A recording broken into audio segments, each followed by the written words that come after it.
जैन धर्म में व्यक्तिवाद नहीं है, जैन धर्म में आचार्यवाद नहीं है, जैन धर्म में मुनिवाद नहीं है। जैन धर्म में तो केवल वीतराग तत्व की चर्चा आगम के अनुकूल हो ये देशना है।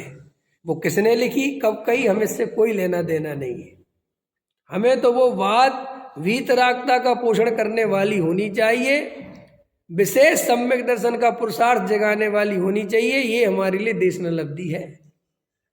लेकिन हम भ्रमित होते रहते हैं, हम चाहे जिसकी बातों में आते रहते हैं, खुद पढ़ते नहीं, स्वाध्याय करते नहीं, समझते हैं। और यदि स्वाध्याय के नाम पर कोई भी ग्रंथ उठाया अपनी मनमर्जी और पढ़ने लगे, ना अभी तुम पढ़ने का अर्थ समझते हो, ना अर्थ निकाल पाते हो, किस अपेक्षा क्या कथन लिखा है। उठाया कोई प्रथमानुयोग का ग्रंथ और कहानी किससे पढ़ने लगे।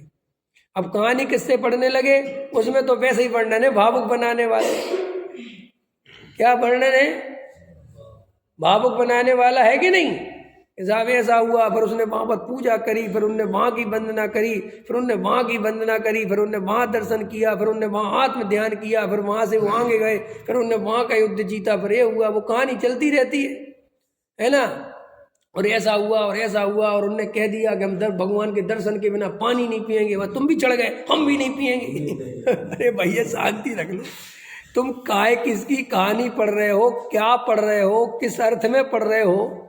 वो जो पानी जिसने नहीं पीने की सौगंध खाई थी वो कौन था, सम्यक दृष्टि था कि मिथ्या दृष्टि था, उसके तत्व था क्या है। तुम किसको पढ़ रहे हो, क्या पढ़ रहे हो हैं। रावण ने साहब ऐसी भक्ति करी, ऐसी भक्ति करी, ऐसी भक्ति करी कि क्यों, कैसी करी सुनील जी, कैसी भक्ति करी कि वो तार टूट गया तो क्या किया उसने, हट यहाँ से एक नस खींची और यहाँ लगाई, और फिर ऐसे होता है, पॉसिबल है।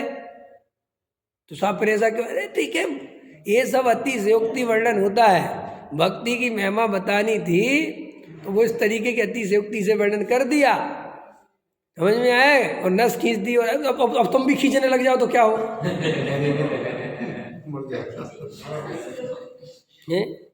अरे खींचना तो थोड़ा जड़ाई से पकड़ोगे तो चोटिया तो बर्दाश्त नहीं है, खींचना तो बहुत दूर की बात है। तो फिर अब क्या करें कि भैया पहले समझो वस्तु स्वरूप। तुम्हें ये कथन पढ़ने की शैली आनी चाहिए कि ये वर्णन किस अपेक्षा है, व्यवहार का है, भक्ति परक है। और ये भक्ति परक ऐसी भक्ति करना कि नहीं, ऐसा नहीं होता। दूसरे की देख देख के भक्ति करना भक्ति थोड़ा ही है। रावण ऐसी भक्ति करता था इसलिए हम भी ऐसी भक्ति करेंगे, ये जिन शासन है ही नहीं है। क्या करोगे भैया, भैया बहुत ध्यान रखना भैया, गलती कहीं पे भी फंसोगे।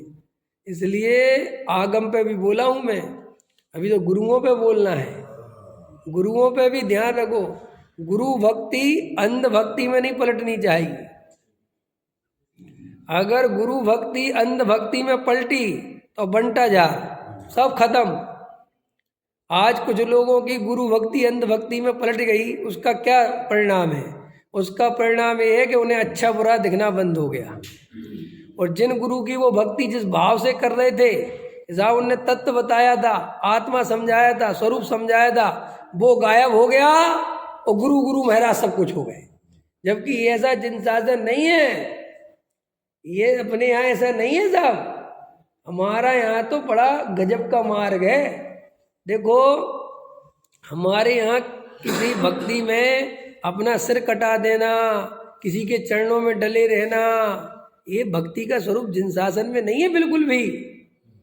ये तो अन्य परंपराओं का है, ये जैन शासन ऐसा है ही नहीं। यहाँ तो केवल ही भगवान के समूषण में बैठे हैं और अंदर जाने का भाव आया तो उठ के चले जाओ, वहां रुकने की भी जरूरत नहीं है तुम्हें कि नहीं साहब अनुशासन है, साहब आज्ञा है, साहब ये कुछ नहीं।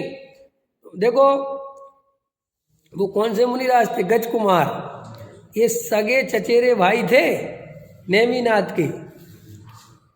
और गज कुमार समूसण में मुनि दीक्षा लेके बैठे हुए हैं नेमिनाथ की। और अंदर से एकदम भाव आया तो समूसण में भाव आया कि अब नहीं, तो वो डिस्टर्ब लगने लगी उनको दिव्य ध्वनि। समझ में आया कि नहीं आया। तो क्या किया, वहां से बाहर निकले। तो जब निकले होंगे तो लोगों ने क्या हुआ, कहाँ जा रहे हैं, क्या हुआ, कुछ नहीं, चले गए। और एक उद्यान में बैठ गए। वहां से उनका ससुर आ रहा था। ससुर, जिस ससुर माने होने वाला ससुर, जिससे रिश्ता तय हुआ था, और वो दीक्षा ले ली, नेमिनाथ ने जैसे दीक्षा ले ली थी, तो वो इतना क्रोधित हुआ कि यही वो है जिसने मेरी लड़की की जिंदगी बर्बाद करी, तो सिगड़ी जला दी। गज कुमार मुनिराज की जो सिगड़ी जली, वो ऐसी सिगड़ी जली थी, समझ में आया।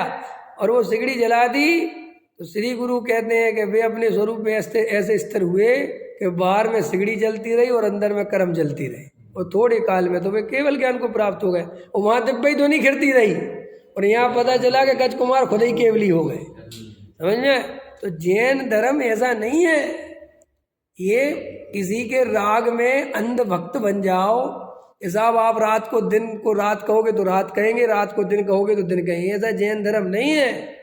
इसलिए जैन दर्शन में तर्क युक्ति भी लेके आए कि क्यों भैया तुम गुरु के अंध भक्त मत बन जाना, क्योंकि अंधी भक्ति कहीं का नहीं छोड़ती। इसलिए जागृत रहना, और खाली जागृत नहीं रहना, गुरु भी सोच समझ के चुनना, ये भी सुन लो, क्योंकि गुरु भी भैया जगह जगह कदम कदम घूम रहे हैं। तुमने गलती से गुरु को गुरु बना लिया तो वो तो तुम्हारी नैया 100% डुबोएगा और खुद की डूबेगी उसकी। इसलिए गुरु चुनाव करते समय सावधानी पूरी रखना, समझ में आया।